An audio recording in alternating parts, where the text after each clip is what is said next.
Cookie Washington is an independent textile artist and curator whose artwork is known around the Lowcountry for her art quilting. Today, I talk one-on-one with Cookie for this edition of Quintin's Close-Ups. And if you haven't already, subscribe to my YouTube channel and like Quintin's Close-Ups on Facebook.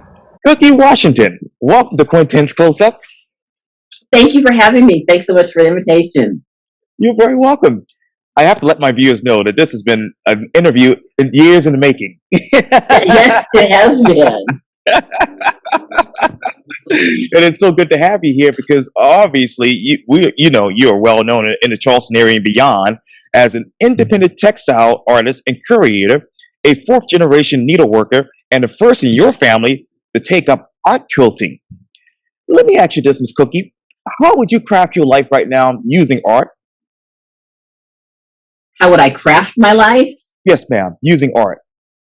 I think every day I craft my life using my art. I get up in the morning and I pray, try to give honor to the creator. And I usually wake up with an idea or the knowledge of how to finish something that I'm working on. And so I usually have like 1.5 hour of quiet solitude where Jesus and I can get some quilting done, and then my day starts and I have to get my daughter up and give everybody their medication and baths and food and stuff, and then I can get back to quilting, so I'm quilting in little chunks throughout the day. But I feel like my life is also my art. So I'm very, at least I think I'm very blessed to be able to be in this situation. Yes, indeed. And with all that's going on in your life right now, and obviously you're doing art for so long now, how modern has your art become? Oh, I would like to think that art quilting is currently on the leading edge. We're finally getting the recognition that I think we so richly deserve. Although one of the first and most important, what would be called story quilts or art quilts in America was done by Harriet Powers, and one of her quilts is now in the Smithsonian, and the other one is at the Fuller Museum, I believe, in Boston, Massachusetts. And she told the story, some biblical stories in her quilts. And for a while, that kind of storytelling in fabric kind of went fallow. But now, thankfully, many of us are picking it back up again, and I think it's really important. I think we all have something to say, putting our voice in cloth. And I'm also, as you know, a longtime activist. Yes. And I realized that sometimes instead of trying to wage peace by yelling at someone, across the divide, well, I think this way and you think this way, sometimes you can look at art and it will hit your heart and soul in a different way than just words. I am not by any means saying that someone came to an art show, looked at my art, and they're, for instance, no longer a racist. But I think it maybe have gotten in their soul and they might be able to look at the world in a slightly different way now.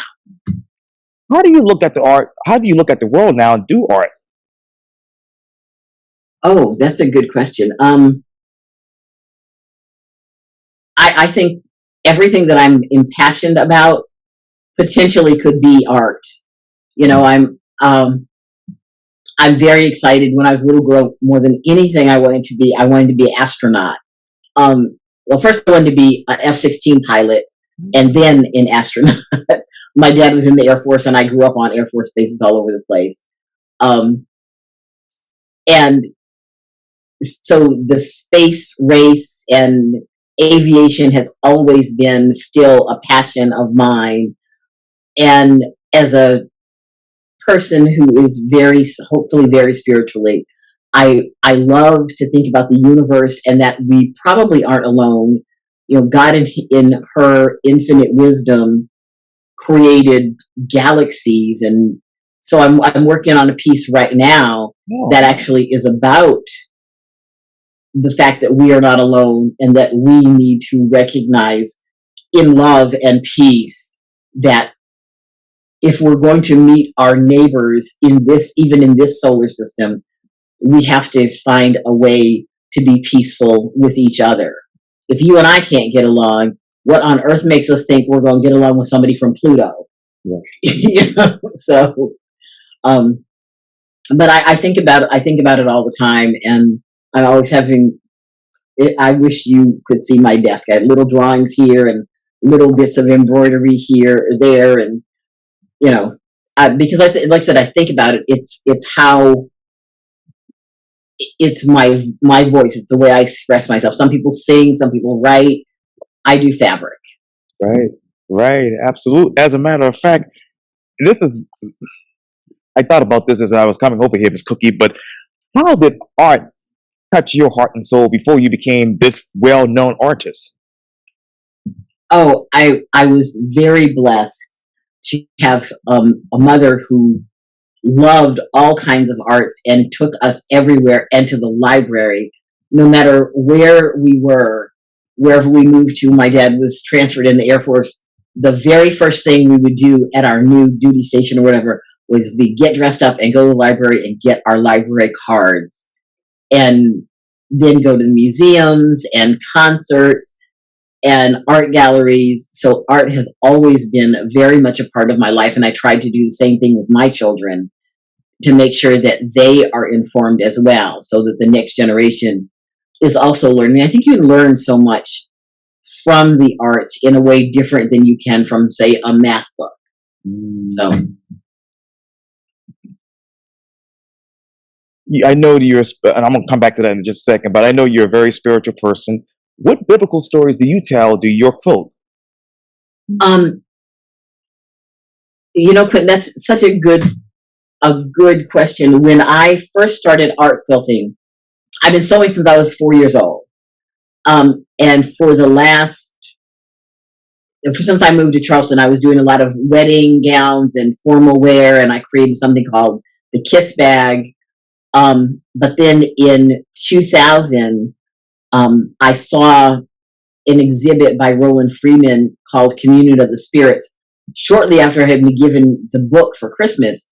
And I thought, oh, this is so amazing. This is my next path.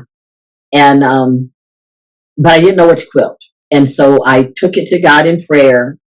And I was raised a Baptist. And I was sitting there, I do some automatic writing, and I'm looking through books and praying and writing things down.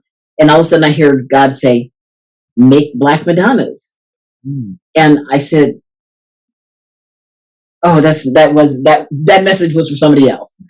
And I was thinking, oh, I'll make a quilt about, the farm, Granddaddy's farm or Grandmama's peach pie or something.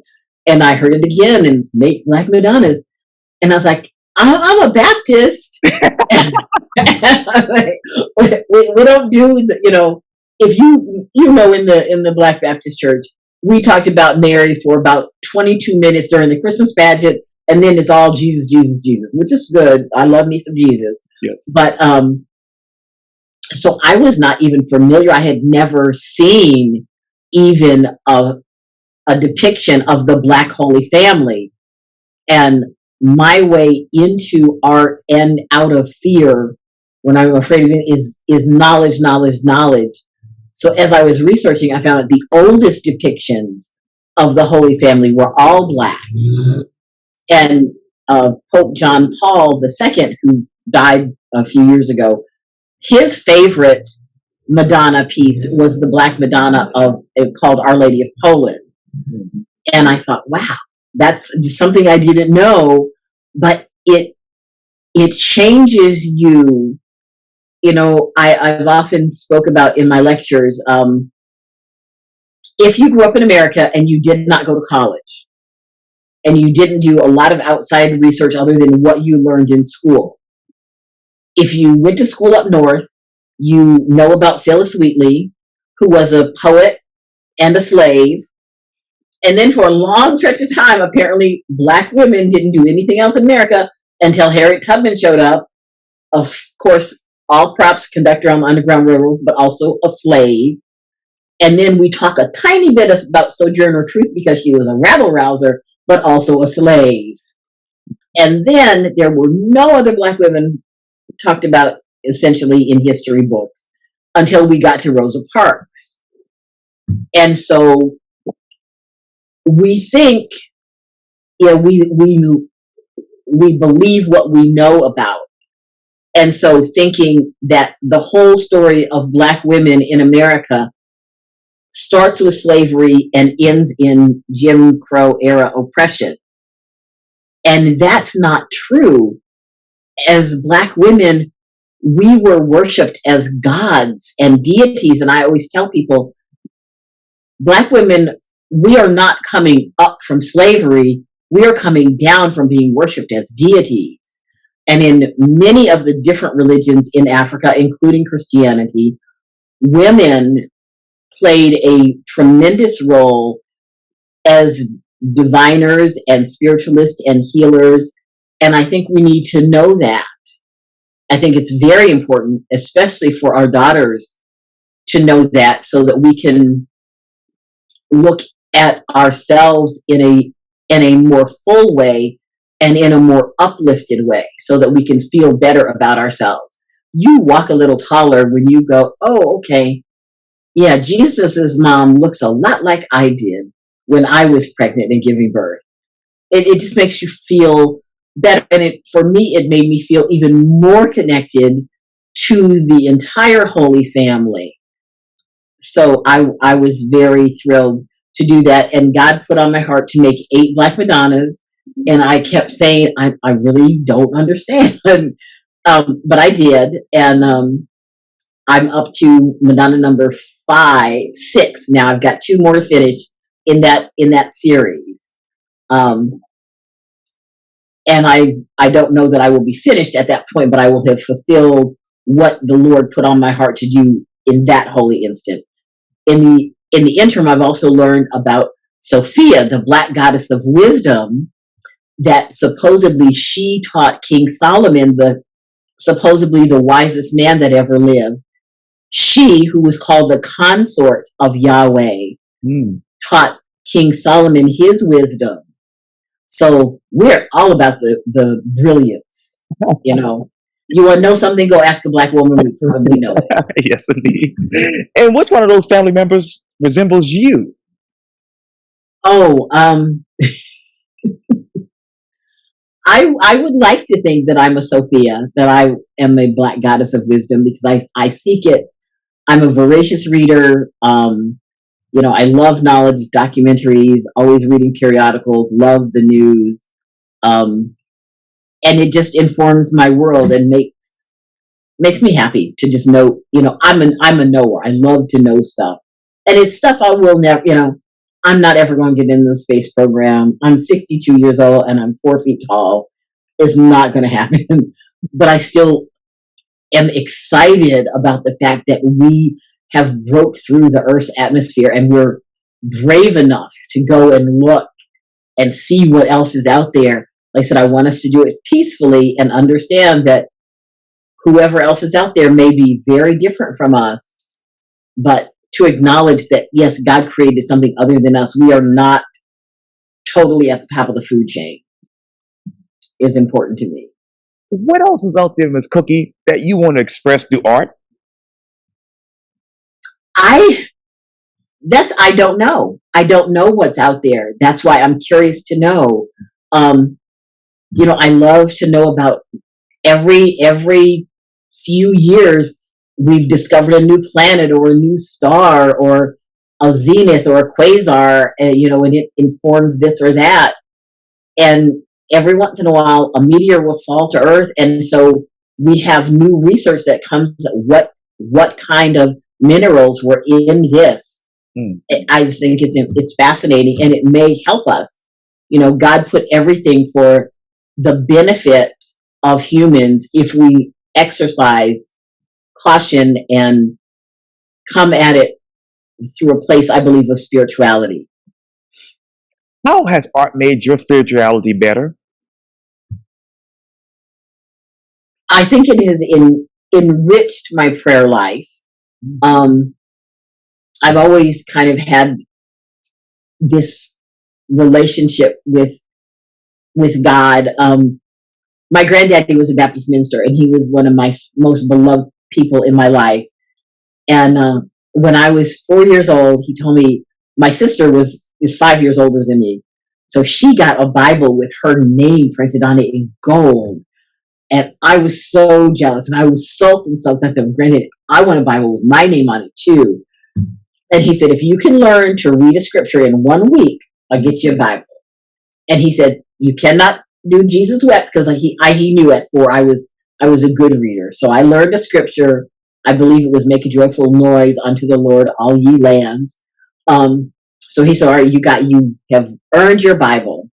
And he brought home my Bible one day, and it was burgundy, and it had my name on it in gold letters. I was so impressed with that, and I was so grateful. And Granddaddy picked me up and sat me on his lap and said, "Read this scripture."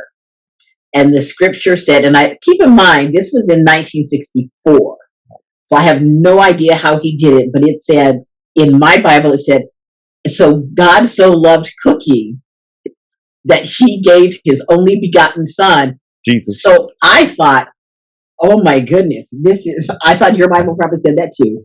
I was a little self-involved as a child, but so I've always had that kind of really, like you and I are friends, and I can call Quintin on the phone, I can talk to you.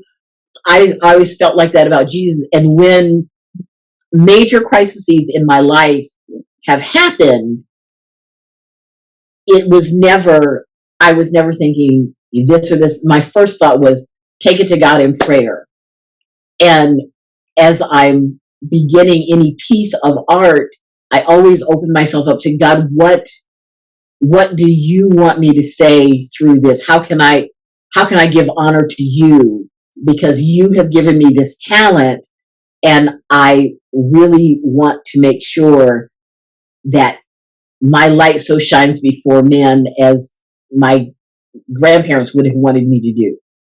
You know, my grandmama used to always say every night when she's putting us to bed, we'd be up there for the summer, she'd say, "Baby, make sure that Jesus lives big in you tomorrow." And so I sometimes miss the mark, Grandma, but but I still try to do that. And this year's, this is the 15th year of the African American Fiber Arts exhibit at North Charleston Cultural Arts Fair. Right. And this year our theme, I pick the theme every year and pick all the quilters, is "From Chaos to the Beloved Community, What Does Social Justice Look Like?" And we've had a terrible 2 or 3 years, but and I thought I want to think about what America's promises. I think a lot about Dr. King when he said, how do we get there? How do we get to the beloved community? And so I wanted only hopeful pieces, whether it was through Afrofuturism or just envisioning America fulfilling its promise. You know, every child has something to eat and a good education and clean water and clean air, and we all have a right to go to the hospital when we are sick. And it's not based on how much money we have in our pockets. Just the fact that we are alive means we have the right to access health care. You know, what does it look like when children from Bosnia and Russia and China and Rwanda can all play together and be happy and accept that we may look different, but we're all the same humans who all bleed red when we are cut. So that is what the show is about, and the art is amazing. You absolutely must come, my darling. It's going to be so good. The pieces this year are just magnificent. They're absolutely magnificent. And we have some new people that we have not had in the show before. And as a really big bonus this year, my beloved friend Rachel Clark from Watsonville, California is coming. She is the foremost designer in the world of quilted coats. And we're privileged to have her do a fashion show on May the 5th at 5 p.m. Or I'm sorry, the fashion show is at 6 p.m. And it's part of the big celebration that always happens every Thursday. But it will be fabulous. and we have 25 of her coats also on view. So it's going to be a very good festival this year. And Ms. Cookie, what is the biggest difference from when you started with North Charleston Arts Fest to right now? We were the very first couple of years, we were in that terrible warehouse at Storehouse Row. Yes. There was no air conditioning. I literally went into labor. Then the second year, because it was so hot in there, I almost passed out from heat stroke, and we had no publicity. So as we have grown and grown, the shows have gotten better. More people come and see them. Sometimes that is just the anchor for the show. And about 12 years ago, South Carolina State University system has picked this up to travel. And now it's traveling so much that sight unseen, we were already booked for 22 and for 2023, even out of state. So the show is really finally getting the recognition that it's deserved. These artists are so amazing, and they come from all over the country. And to see Black excellence like that, it makes you stand a little straighter, it makes you feel a little prouder, and it makes you thank God that we have an outlet. And so I am so thrilled that the city of North Charleston is so supportive of solo artists and of emerging as well as continuing African American artists. What are those emerging African American artists that you want to work with? Anybody young. I am sometimes the youngest quilter in the room when we get together. And like I said, I've just turned 62. So we need to definitely bring in young people. We need to bring in more young men. In Africa, men were the weavers and the dyers, and it has shifted to be more women's work in America. But there are a few incredibly talented African American male fiber artists. One of them will be here. I cannot wait to see him again and hug him. His name is Tony Williams.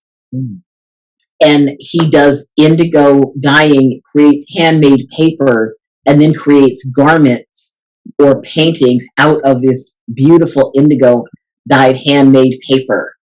And he's created a beautiful coat this year that depicts a scene of children peacefully, joyfully being together. So it's absolutely a must see. Wow, I'm going to come by and see. What are those descriptive challenges of fiber art today? I don't necessarily see it as a challenge, because I believe that when you as the viewer look at the art, you take it in on whatever level that you can take it in on. Some people can just say, oh, I really like orange, and there's a lot of orange in this piece. And if that's all you get is that orange made you happy today, fine. But if you can then stand there and look at the piece and say, oh, this piece is about, a soul to soul connection, or this piece is even one of my favorite pieces that we did several years ago. We did, the theme of my show was African American inventors. And one of my quilters was the young woman whose great grandfather had invented the traffic light. And a lot of people came and did not fully understand, because they did not know that a Black man had invented the traffic light. And I was like, this is so cool to know this and to be able to inform other people, because we don't always think, when we see something new, we don't think that a Black person did that. It's not even in our wheelhouse to think that way. So to have had something like that, one year we did Quilt Me a Story, and a lot of the artists did like Anansi stories from Africa, and some mermaid stories. I love me some Black mermaids. And those stories, and reimagined things like the Cinderella story, which is also an African story. And so we can bring our sensibilities to our art, and like I said, if you come and you look at it, it will, I believe it will stir you. I want to make art that makes people think and feel and takes away something different. But I am not interested in making something that matches your couch, not at all. What are these other things locally, Miss Cookie, that you want to reinvent or reimagine with your art? Oh, I would love to do like a yarn bombing of a big building. You'll get a bunch of knitters and crocheters and quilters together and just wrap City Hall in all different fibers with good positive messages. I years ago, it touched me when I was learning about Black mermaids, and there's a big positive stories about Black mermaids that came over from Africa that still stay here in the Low Country. But as I was learning about that, one of the stories is that the Black mermaids, Orishas, follow the slave ships, and as the enslaved ones who perished on the voyage over were thrown into the ocean, the mermaids took their souls back to the motherland so they could go on to heaven. And it made me start thinking, how many souls of Black folks are out there in Charleston Harbor? And I envision one day maybe making a bunch of jute or quilted or some sort of vessels and putting fruit in them and sending them back out to the water to honor those ancestors and to say, we're free. We are here because of you. We are the whole reason why y'all existed at all. But go and be at peace. Go to heaven.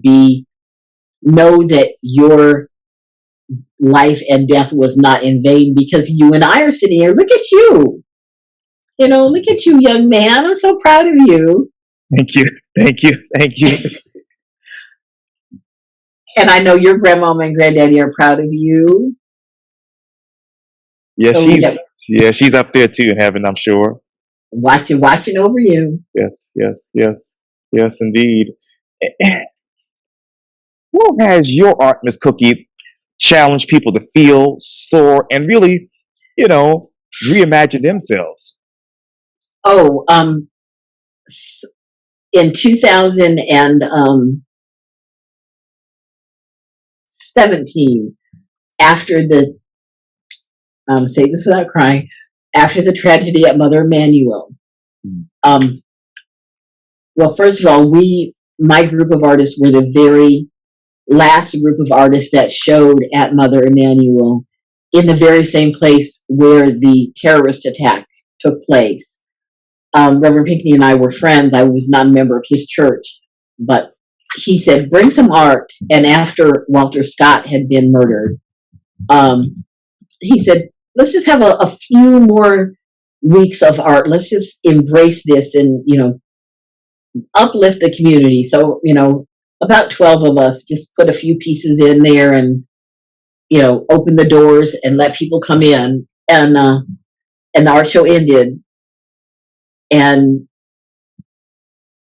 Reverend Pinckney, I had given him a piece, actually one of my Black Madonna pieces.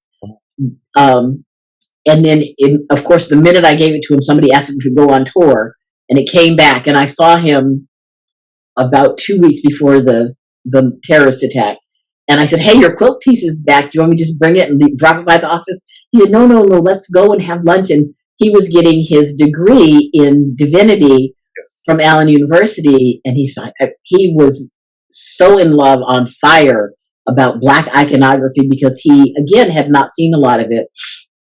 So we stood there on the street and got out our calendars and set up a lunch date. And our lunch date had been Friday, and he was murdered on Wednesday night. So I never had that lunch with him.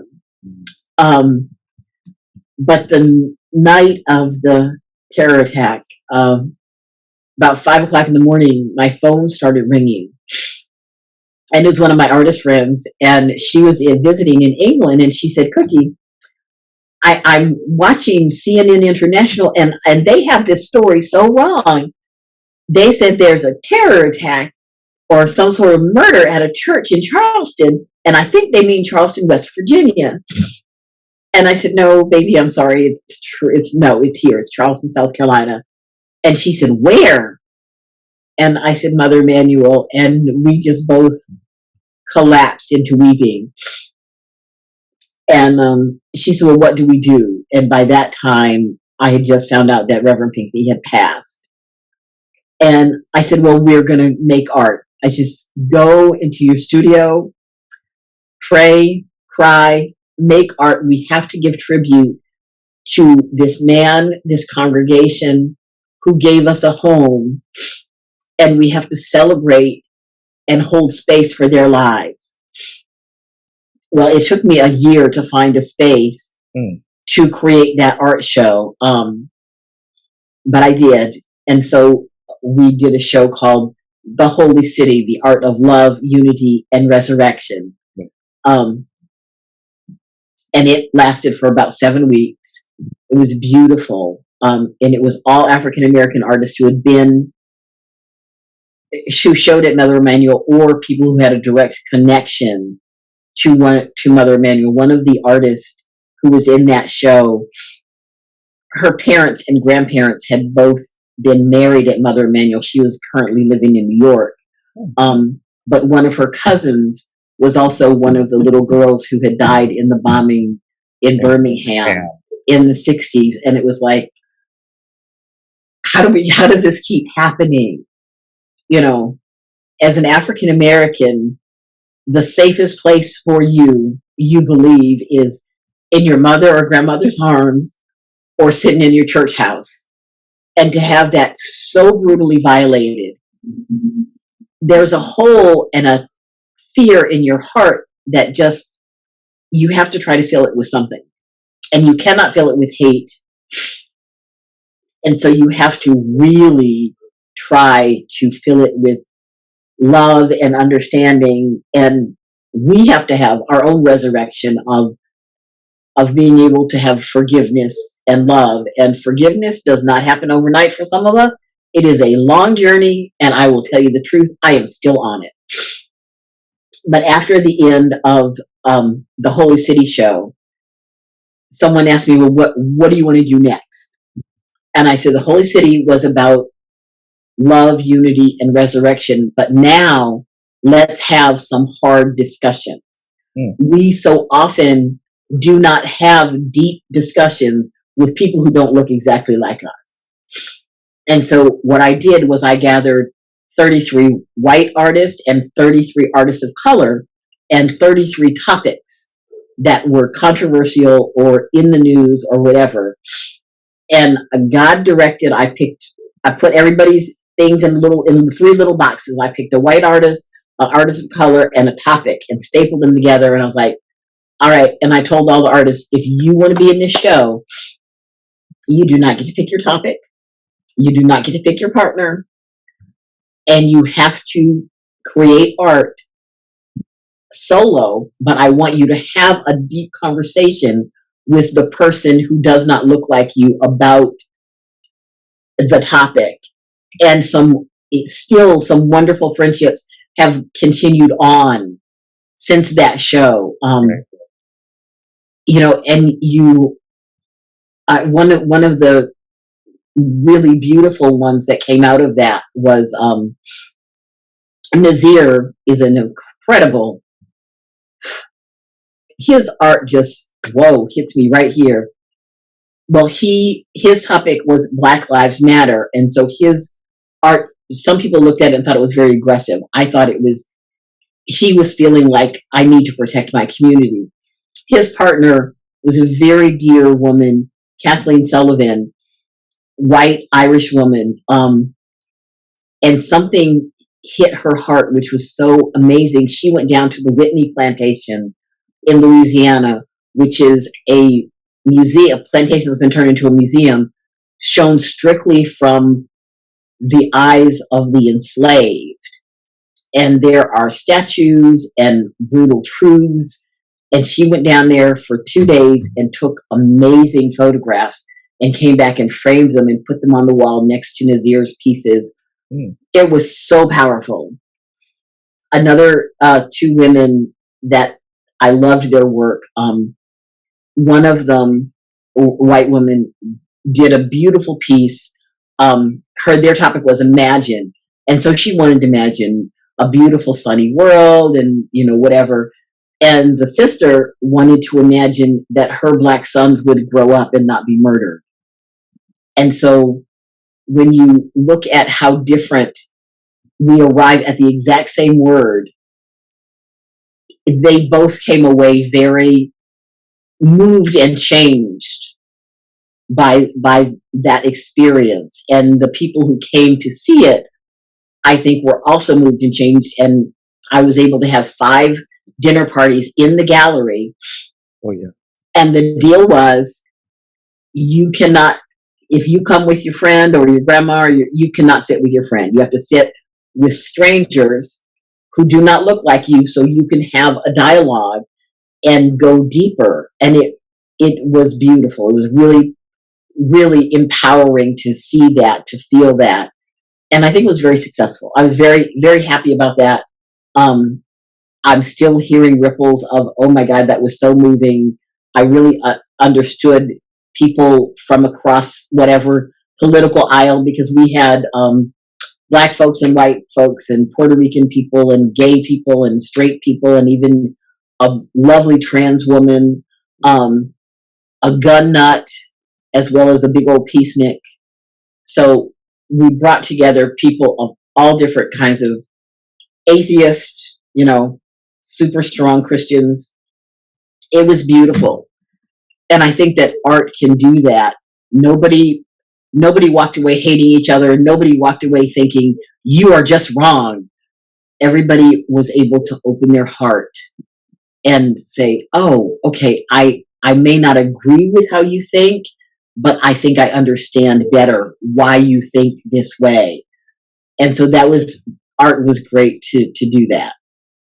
What else, Miss Cookie, do you want to open your heart up to when it comes to art? I just want to keep doing it. I just want to let people experience art. It is such a blessing for me to get to share my journey as an artist with people. I want to keep curating shows. I want to introduce new artists to people and new concepts to people. Like I said, again, I'm going to plug the North Charleston show this year. Yes. It opens on May the 4th and runs through Mother's Day weekend. Please come out and see that show. The show will also, the art show, the fiber art show, will be up through Piccolo Spoleto. Yes. So there'll be a long opportunity, and City Hall is open until late in the evening. I always tell people, if you can't get there, during the day, go to church on Sunday, get you something to eat, go over to City Hall and just walk when it's quiet and you can take in the pieces very slowly and really absorb that. So I'm encouraging people to come out and do that. You, Miss Cookie, create art that is real in nature. It tells a story. All of my art tells a story. I don't make bed quilts. When I tell people I'm a quilter, so I try to say I'm a fiber artist. Right. When I say I'm a quilter, people go, oh yeah, my grandmama makes quilts. None of my art looks like your grandmama's. Because I do goddesses, I do spiritual things, because I want to impart a story without hitting you over the head with it. I want people to open themselves up to looking at the world through my eyes. Like I said, I don't want you to necessarily agree with me, but I want you to see that I might have a very different view than you do about something. And tell me this, how does textile design omits a spirit? Oh, I think it flies towards you. I think when you're standing there looking at a piece, yes, ma'am, and you take it in, I think your spirit connects with that. So whatever that artist is trying to say, your spirit reacts in it some kind of way, and it's at 99% of the time it's very positive. Wow, that is amazing. How is art quilting shifting the historical to accommodate the new application of art? Well, the quilting very much, especially in the African community, was very traditional. We had to quilt utilitarian because if you think about those of us who were enslaved on the plantation, everything on the plantation was made by us. If there was a pot, it was fabricated by a blacksmith. Somebody picked the cotton, somebody combed the cotton and wove the cotton, and then somebody turned the cottons into garments and bedspreads, and we tanned cows to make leather to make the shoes.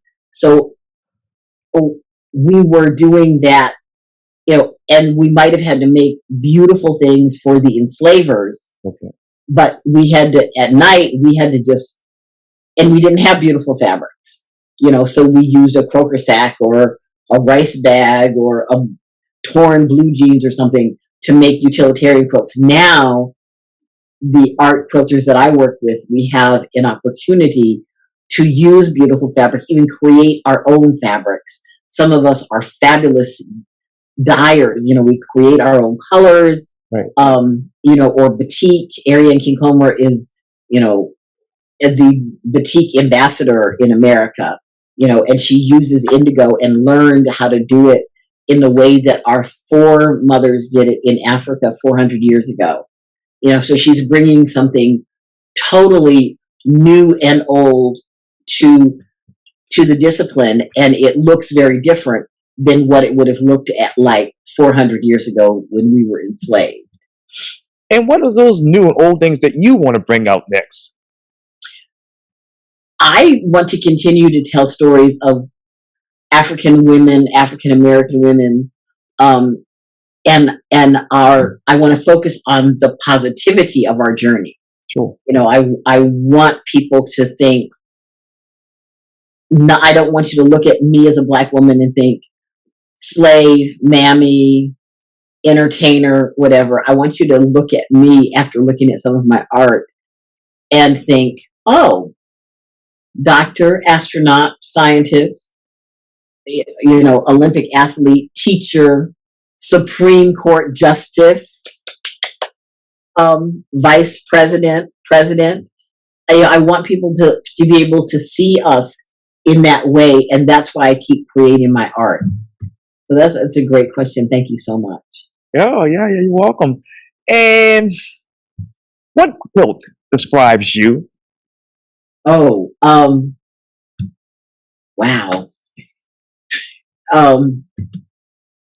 What quilt describes me?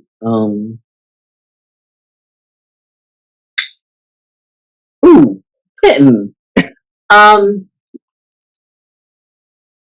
I did a quilt for a sister who passed.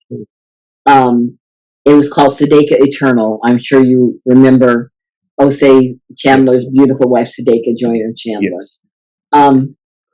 But what came to me when I was creating that quilt was a Zora Neale Hurston quote that said, "I am the eternal feminine with my string of beads, and I want to feel like I'm the eternal feminine, that I, if I go on to another life or on to heaven where I can be with my grandparents and my parents and whatever, I want to leave behind a very strong divine feminine presence.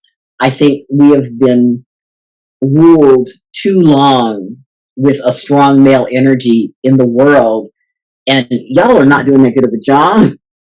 So maybe it's time to embrace and open yourselves up to the eternal feminine and see if maybe we can do a better job, or maybe we can find a way to balance the two energies and be more whole." So that's what I want my art to say, is that I am the eternal feminine who is working towards equanimity and peace. And what could be that balance? I think we have to have a lot of spiritual maturity. Mm. I have to look at you as, certainly as a beautiful young Black man, but what is inside deeper? What is your spirit saying to me? What can I see the Christ, the Allah, the Buddha in you? Can you see that in me? And can we meet on that level where we don't think it's about even gender or race, but it's just about the love that all of the great spiritual masters try to impart to us and still are trying to impart to us. Mm. What would that divine feminine presence be in the next 10 years? Well, I think in the next 10 years, I think we're going to have an African American president, an African American woman president, and I think that will certainly change the dynamic of this country for the better. I think it's been a long time coming. We've been a nation for 246 years this July, and we have never had a woman ruler. And there have been so many other countries that are also democracies that have had women rulers. And I think that as that happens, I think that the energy will change. I think that we will create a more peaceful world, because nobody ever holds their baby in their arms and says, I hope you grow up and be a little terrorist, baby. It just doesn't happen. And I think if we were on the leading edge of thought as women, not just Black women, but as women, or as balanced energy, feminine and masculine energy, I think the world would look very different. Something I just learned, I told you I love to study things, is that in many, many religions that are not the big three, a trans person, a bi person, or a gay person is always the shaman, the high priest, the medicine person in that society, community, or religious group.